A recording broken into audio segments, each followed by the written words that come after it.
আসসালামু আলাইকুম দর্শক, স্বাগত জানাচ্ছি আরটিভির দুপুরের সংবাদ।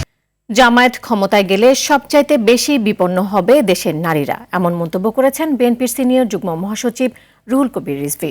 সকালে গুলশানের দলের চেয়ারম্যানের কার্যালয়ে এক সংবাদ সম্মেলনে রিজভী আরও বলেন, একটি রাজনৈতিক দলের বট বাহিনী দেশের নারীদের নানা মাধ্যমে হেনস্থা করছে। অভিযোগ করেন, ধর্মকে ব্যবহার করে নানা ধরনের উদ্দেশ্য প্রণোদিতভাবে আক্রমণ করা হচ্ছে ভিন্ন মতাদর্শীদের। এ সময় তিনি ধর্ম ব্যবহার করে জনগণের মাঝে বিভ্রান্তি না ছড়াতেও আহ্বান জানান। ঝড় সংগ্রাম এদেশে হয়ে গেল বিগত 16-17 বছর ধরে। কোনোভাবেই আপনাদের হাতে যদি ক্ষমতা আসে, এদেশে সবচাইতে বেশি বিপন্ন হবে নারীরা। কারণ আপনারা তাদের পরিপূর্ণ বিকাশ আপনারা চান না। তারা একটি রাজনৈতিক দলের নেতৃত্ব দিক, এটা আপনারা চান না। তারা একটি রাষ্ট্রের নেতৃত্ব দিক, এইটা আপনারা চান না। এখন ভোট পাওয়ার জন্য আপনারা নানা ধরনের বিভ্রান্তি তৈরি করছেন এবং আপনাদেরই এক একজনের মুখ থেকে এক এক ধরনের কথা বেরিয়ে আসছে। মায়েদের সম্মান নিয়ে টান দিলে আল্লাহর আরশ কেঁপে উঠবে বলে মন্তব্য করেছেন জামায়াতে ইসলামের আমির শফিকুর রহমান। তিনি বলেন, নিজেদের মা বোনকে সম্মান করলে বাংলার সব মা বোনকে সম্মান করা সম্ভব।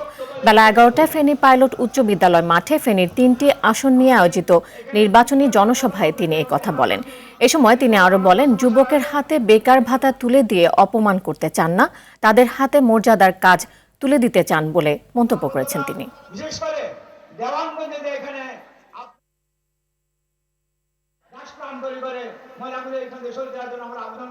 নিজেদের মা বোনদেরকে একটু সম্মান করুন, তাহলে বাংলার সবগুলা মাকে বোনকে আপনিও সম্মান করতে পারবেন। খবরদার মাদের সম্মান নিয়ে টান দেবেন না, আল্লাহর আরশ কেঁপে উঠবে। বেকার ভাতা তুলে দিয়ে তোমাদেরকে অপমানিত করতে চাই না, তোমাদের প্রত্যেকটা হাতকে দেশ গড়ার কারিগরের হাতে পরিণত করতে চাই। দীর্ঘ 21 বছর পর রংপুরে পীরগঞ্জে যাবেন বিএনপি চেয়ারম্যান তারেক রহমান। বিকেলে তিনি পীরগঞ্জ উপজেলার বাবুনপুরে জুলাই গণ অভ্যুত্থানে প্রথম শহীদ ও বেগম রোকেয়া বিশ্ববিদ্যালয় ইংরেজি বিভাগের ছাত্র আবু সাইদের কবর জিয়ারত করবেন। এ সময় তিনি শহীদ আবু সাইদের পরিবারের সদস্যদের সঙ্গে সাক্ষাৎ করে খোঁজখবর নেবেন এবং তাদের প্রতি সমবেদনা জানাবেন। কবর জিয়ারত শেষে বিকেলে রংপুর কালেক্টরেট ঈদগাহ মাঠে আয়োজিত বিভাগীয় জনসভায় প্রধান অতিথির বক্তব্য রাখবেন বিএনপির এই শীর্ষ নেতা। রাজনৈতিক বিশ্লেষকদের মতে শহীদ আবু সাইদের আত্মত্যাগ ও তারেক রহমানের এই সফর রংপুর 6 আসনের রাজনৈতিক সমীকরণে নতুন মাত্রা যোগ করতে পারে।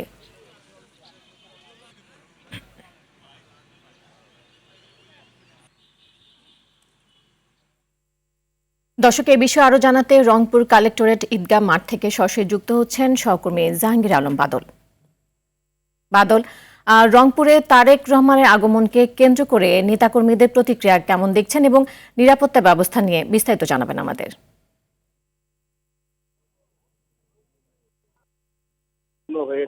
এবং বিকাল 4টার পরে এখানে সম্পূর্ণ হয়েছে এবং বিকাল 4টার পরে এখানে সমাবেশটি অনুষ্ঠিত হবে। আমরা যদি আপনাকে দেখাই, ইতিমধ্যে কিন্তু মাঠে নেতাকর্মীরা আসা শুরু করেছে এবং তারা আমরা দেখেছি যে সকাল থেকেই কিন্তু লোকজন বিভিন্ন জেলা উপজেলা থেকে এখানে আসছেন এবং আমরা জানি যে আজকে তারেক রহমান রংপুরে এই নির্বাচনী জনসভা থেকেই আসলে তিনি আসবেন এবং এখানে বক্তব্য রাখবেন। এই ধারাবাহিকতায় রংপুরে যে আসলে রংপুরে 6টি আসন রয়েছে, এখানে সেই 6টি আসনের যে মনোনীত প্রার্থী রয়েছে তারাও কিন্তু এখানে আসবেন এবং তাদেরকে পরিচয় করে দিবেন বিএনপি চেয়ারম্যান তারেক রহমান। এবং তার এই আগমনের বার্তা ইতিমধ্যেই কিন্তু বিভাগের 8টি জেলায় পৌঁছে গিয়েছে, যার ফলে কিন্তু মানুষ ইতিমধ্যেই কিন্তু আসা শুরু করেছে মাঠের মধ্যে। এখানে আমরা যে নেতাকর্মী যারা জানিয়েছেন যে আসলে গত 54 বছর থেকে রংপুরের মানুষ কিন্তু সঠিক নেতৃত্ব না পাওয়ার কারণে দীর্ঘদিন থেকে অবহেলার শিকার। এবার হয়তো সেটি তারেক রহমানের হাত ধরে রংপুরের উন্নয়ন সাধিত হবে এবং রংপুর উন্নয়নের রোল মডেল হিসেবে রংপুরের মানুষ দেখতে চায়। এই নেতাকর্মীরা বলছেন যে আসলে আজকের এই যে জনসভাটি হবে সে সমাজের ঐতিহাসিক একটা জনসভা এখানে হবে এবং আজকে যে জনসভাটি হওয়ার আগেই তিনি কিন্তু রংপুরের পীরগঞ্জে যাবেন। এখানে রংপুরের যে প্রথম শহীদ আবু সাইদ এবং তার কবর জিয়ারত করবেন এবং কবর জিয়ারতের পরেই তিনি কিন্তু এখানে আসবেন এবং তার এই আগমন যাতে ঐতিহাসিক হয় সেজন্য কিন্তু নেতাকর্মীরা ইতিমধ্যে সকল প্রস্তুতি সম্পূর্ণ করেছেন। ইতিমধ্যে আমরা দেখেছি পুলিশ থেকে শুরু করে আইন শৃঙ্খলা বাহিনী তারা কিন্তু কঠোর অবস্থানে রয়েছেন এবং তারা কিন্তু নিরাপত্তার দায়িত্ব পালন করছেন। পাশাপাশি আমরা দেখেছি যে তার নিরাপত্তায় এখন পর্যন্ত মাঠে আশেপাশে বিজিবি মোতায়েন করা হয়েছে এবং তারা সার্বক্ষণিকভাবে টহল দিচ্ছেন। সব মিলিয়ে যে আসলে এখানে যে জনসভাটি হবে, জনসভাটি নিশ্চিত নিরাপত্তা করতে সকল প্রস্তুতি সম্পূর্ণ করা হয়েছে। তা নীরা, এই ছিল আপাতত আমার কাছে রংপুরের এখানকার নির্বাচনী জনসভা থেকে সর্বশেষ খবর। জি বাদল, আপনাকে অসংখ্য ধন্যবাদ। প্রত্যেক নাগরিকের আত্মমর্যাদা নিশ্চিত করে একটি মানবিক বাংলাদেশ নির্মাণ করাই বিএনপির লক্ষ্য বলে জানিয়েছেন দলটির চেয়ারম্যান তারেক রহমান। দুপুর 12টার দিকে বগুড়া একটি হোটেলে বিশেষ চাহিদা সম্পন্ন শিশু ও কিশোরদের জন্য হুইলচেয়ার বিতরণ ও মতবিনিময় সভায় তিনি এসব কথা বলেন। এ সময় শিশুরা বিএনপি প্রধানকে নিজেদের তৈরি হস্তশিল্প পণ্য উপহার দেয়। তারেক রহমানের সহধর্মী ডাক্তার জুবাইদা রহমানের পক্ষ থেকে বিশেষ চাহিদা সম্পন্ন শিশু ও কিশোরদের মধ্যে হুইলচেয়ার বিতরণ করা হয়।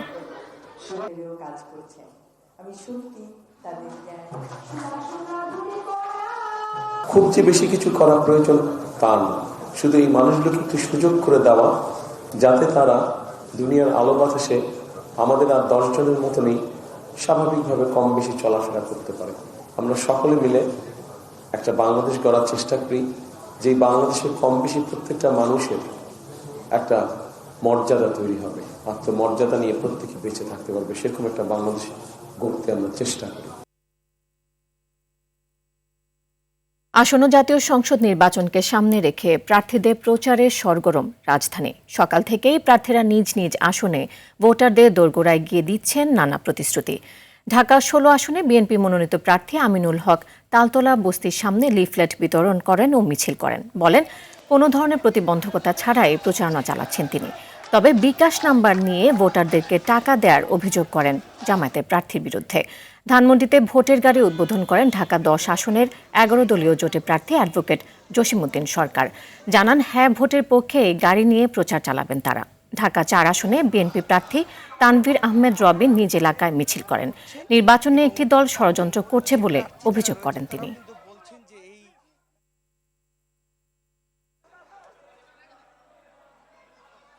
এই নির্বাচনকে সামনে রেখে আমরা আমাদের প্রত্যেকটি এলাকাতে যখন যাচ্ছি, সেই এলাকাগুলোতে আমাদের নেতাকর্মীদের পাশাপাশি সাধারণ মানুষের স্বতঃস্ফূর্ত অংশগ্রহণ হচ্ছে। আমরা নির্বাচিত হয়ে আমরা যদি সরকার গঠন করতে পারি, সবার আগে এই উর্দুভাষীদেরকে আমরা স্থায়ী পুনর্বাসন নিশ্চিত করবো ইনশাল্লাহ। আমি নির্বাচিত হলে প্রধানতম একটি কাজ থাকবে যে আমাদের এলাকার যত গ্যাসের যে সঞ্চালন লাইনগুলি আছে অতি দ্রুততার সাথে প্রতিস্থাপন করতে হবে। এছাড়া আমাদের এলাকায় মাদক এবং সন্ত্রাসীদের আখড়া হিসেবে পরিচিত। আমি জিরো টলারেন্স নীতিতে তাদেরকে নির্মূল করব। জনগণকে উদ্বুদ্ধ করে ভোট কেন্দ্রে নিয়ে আসতে হবে। আমরা বিশ্বাস করি এই নির্বাচনের মাধ্যমে দেশ থেকে ইনশাআল্লাহ চাঁদাবাজ উৎখাত হবে। এই নির্বাচনের মাধ্যমে দুর্নীতি উৎখাত হবে। আমরা দুর্নীতির বিরুদ্ধে জিরো টলারেন্স। অন্তর্বর্তী সরকারের সময় নবম জাতীয় পে স্কেল বাস্তবায়ন না হওয়ায় হতাশ সরকারি চাকরিজীবীরা। নির্বাচিত সরকার আসলে তা বাস্তবায়ন ঝুলে যাওয়ার আশঙ্কা তাদের। সিপিডির senior research fellow Taufiqul Islam Khan বলেন, অর্থের ব্যবস্থা করে পে স্কেল ঘোষণা করা উচিত ছিল। বিস্তারিত বিল্লাল হোসেনের রিপোর্টে। 2015 সালে সরকারি চাকরিজীবীদের সবশেষ পে স্কেল দিয়েছিল সরকার। 24-এর গণ অভ্যুত্থানের পর সরকারি কর্মকর্তা কর্মচারীদের প্রত্যাশা অনুযায়ী গঠন করা হয় জাতীয় বেতন কমিশন। দীর্ঘদিন যাচাই বাছাই শেষে প্রধান উপদেষ্টার কাছে প্রতিবেদন জমা দেয় জাতীয় বেতন কমিশন। এরপর অন্তর্বর্তী সরকার তা বাস্তবায়ন করবে আশায় বুক বেঁধেছিলেন সরকারি চাকরিজীবীরা। কিন্তু তা বাস্তবায়নের বিষয়ে অর্থ উপদেষ্টার কোনো সুস্পষ্ট জবাব দেননি। তবে অন্তর্বর্তী সরকারের মেয়াদে পে স্কেল বাস্তবায়ন হচ্ছে না বলে জানিয়ে দেন জ্বালানি উপদেষ্টা। পে কমিশনের রিপোর্টটাই শুধু দেওয়া হয়েছে, এটার কিন্তু বাস্তবায়নের কোনো সিদ্ধান্ত এখন হয় নাই। পে স্কেল বাস্তবায়নের ঘোষণা না আসায় হতাশ সরকারি চাকরিজীবীরা। তাদের মতে পরবর্তী সরকারের আমলে তা আমলাতান্ত্রিক জটিলতায় ঝুলে যেতে পারে। তারা বলতে পারে যে আমরা মাত্র ক্ষমতায় এসেছি, দেশের অর্থনৈতিক অবস্থা স্থিতিশীল হোক, আপনারা ধৈর্য ধারণ করেন। এখানে সময় ক্ষেপণের একটা বিষয় থাকে। তাদের পদোন্নতি নিশ্চিত করে গেজেট আকারে বাস্তবায়ন করে দিতে পারে, শুধু বেতন কমিশনের ক্ষেত্রে এসে তাদের এই অনীহা কোনোভাবেই গ্রহণযোগ্য নয়। সিপিডির senior research fellow Taufiqul Islam Khan জানান, বর্তমান বাস্তবতায় নানা জটিলতায় আটকে আছে পে স্কেল বাস্তবায়ন। 1 মাস 2 মাস আগেও কিন্তু সরকার যখন এই পে কমিশন কাজ করছে, তখন এই সরকারের দায়িত্ববান অনেকেই বলেছেন যে তারা পে কমিশনের কিছুটা হলেও বাস্তবায়ন করে দিয়ে যাবেন। কিন্তু এখন পরিস্থিতি যেরকম আসছে, তাতে হলো যে আসলে এটা বাস্তবায়নের জায়গা নাই। কিন্তু তাদের প্রতি তো অন্যায় করা হচ্ছে, কারণ তাদের একটা এক্সপেকটেশন আপনি তুলে দিয়ে তারপরে আপনি এটা হয়তো দিতে পারবেন না। সুতরাং তাদের যখন কিছু মনের ভিতরে কষ্ট থাকতেও পারে। পে কমিশনকে পূর্ণাঙ্গ রিপোর্ট প্রকাশের দাবি জানান তিনি। তারা যদি এটা বিশেষজ্ঞ প্রতিবেদন না করে থাকেন, এটাকে যদি তারা একটা ট্রেড ইউনিয়নের দাবিনামার মতন করে থাকেন, তাহলে সেই পে কমিশনকে নতুন যে সরকার আসবেন তারা একভাবে বিবেচনায় নেবেন, অথবা এটা যদি পেশাদারিভাবে হয়ে থাকে তাহলে আরেকভাবে বিবেচনায় নেওয়া উচিত। বিল্লাল হোসেন, RTV, ঢাকা। রাজধানীর মুগদা হাসপাতালের সামনে থেকে অপহৃত শিশুকে উদ্ধার ও মূল অভিযুক্ত চান মিয়াকে গ্রেফতার করেছে র্যাব।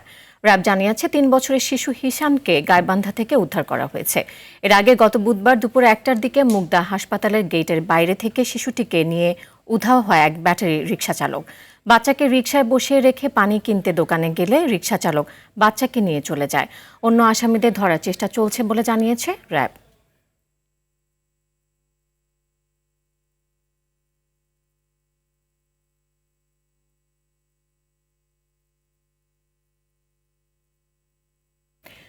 বাজারে পেঁয়াজের দাম সপ্তাহের ব্যবধানে কেজিতে 10 টাকা কমেছে। সে সঙ্গে দাম কমেছে আমদানি করা নাজিরশাইল চালের।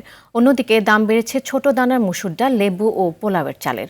দাম বেড়ে মসুর ডাল 150 থেকে 160 টাকা, পোলাওয়ের চাল 140 থেকে 150 টাকা কেজি দরে বিক্রি হচ্ছে।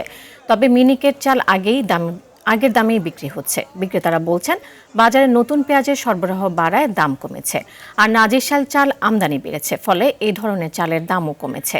এছাড়া কয়েক সপ্তাহ থেকে কিছুটা চড়া দামে স্থিতিশীল রয়েছে ব্রয়লার মুরগির দাম। এদিকে শীতের সবজির সরবরাহ পর্যাপ্ত থাকায় দামও সহনীয় রয়েছে, যদিও কিছু কিছু সবজির দাম এখনও চড়া। আমদানি যদি আরো বেশি হয়, ছোলা, খেসারি, ডাবলি, তাহলে আরো দাম কমবে। তেল, আটা বা আমাদের যে নিত্য প্রয়োজনীয় ডাল, ওইগুলোর দাম একটু বেশি। কাঁচা মরিচের দাম তো 100 টাকা, আনসিজনে আমরা 100 টাকা 80 টাকা কিনি, তো সিজনে 100 টাকা। পৌষ মাঘ মাসের পরে চালের বাজার একটু বাড়ে, কারণ এইটা সিজনে একবার ওঠে, বৈশাখে। অত বাইরের থেকে মাল আমদানি হচ্ছে না, এই জন্য বড় বড় ব্যবসায়ীরা একটু সুযোগ নিচ্ছে আর কি। এই ময়মনসিংহ কেন্দ্রীয় কারাগার থেকে জামিন ছাড়াই মুক্ত হওয়া হত্যা মামলা 3 আসামিকে গ্রেফতার করেছে র্যাব 14। টাঙ্গাইলের ঘাটাইল উপজেলা থেকে তাদের গ্রেফতার করা হয়। র্যাব জানায় হাজিরা পরোয়ানাকে জামিননামা ভেবে ভুলবশত আসামিদের মুক্তি দেওয়া হয়েছিল। ইতিমধ্যে এই ঘটনায় তদন্ত কমিটি গঠন করা হয়েছে এবং দায়িত্বে অবহেলার অভিযোগে কারাগারের ডেপুটি জেলার জাকারিয়া ইমতিয়াজকে সাময়িক বরখাস্ত করা হয়েছে। তদন্তে আরও কারো বিরুদ্ধে কর্তব্য অবহেলার প্রমাণ পাওয়া গেলে প্রয়োজনীয় পদক্ষেপ গ্রহণ করা হবে বলে জানান ময়মনসিংহ বিভাগীয় কারা উপমহাপরিদর্শক।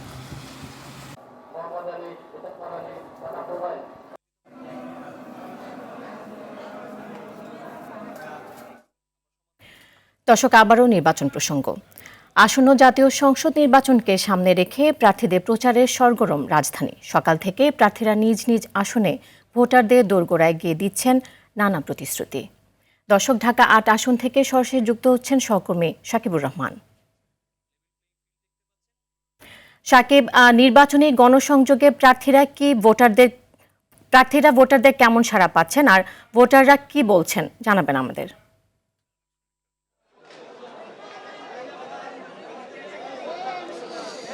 নীরা, আসলে আজকে যেহেতু জুম্মার নামাজ, বিভিন্ন প্রার্থীরা তাদের আসনের মসজিদে নামাজ পড়ছেন এবং মুসল্লিদের কাছে দোয়া প্রার্থনা করছেন।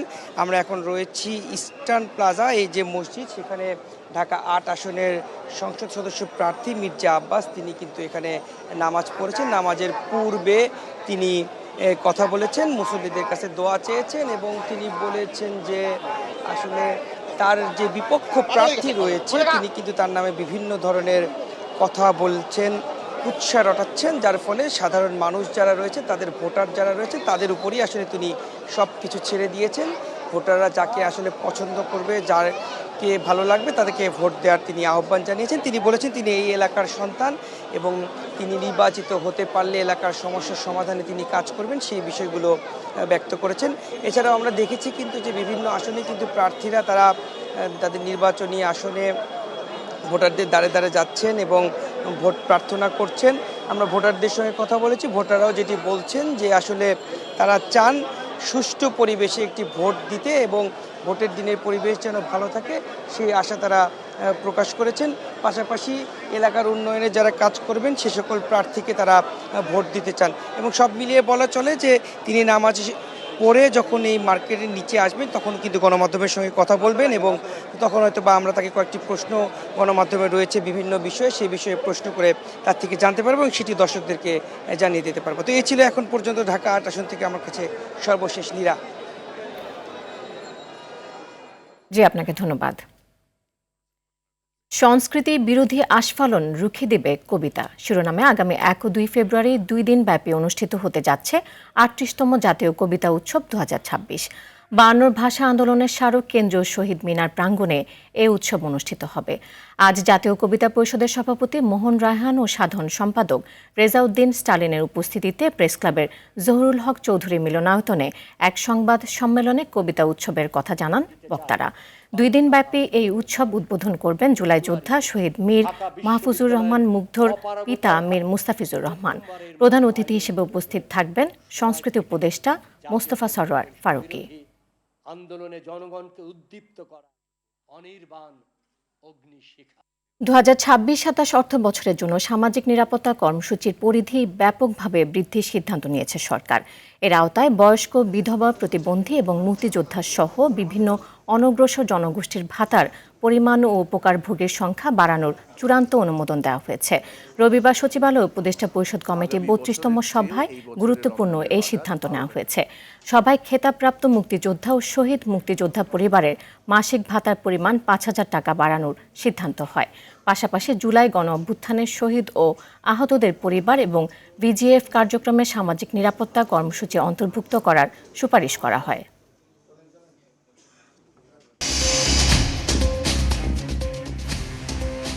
দর্শক, দুপুরের সংবাদ এ পর্যন্তই। জেলা সংবাদ বিকেল ৪:৫টায় দেখার আমন্ত্রণ রইল। এতক্ষণ সাথে থাকার জন্য ধন্যবাদ সবাইকে।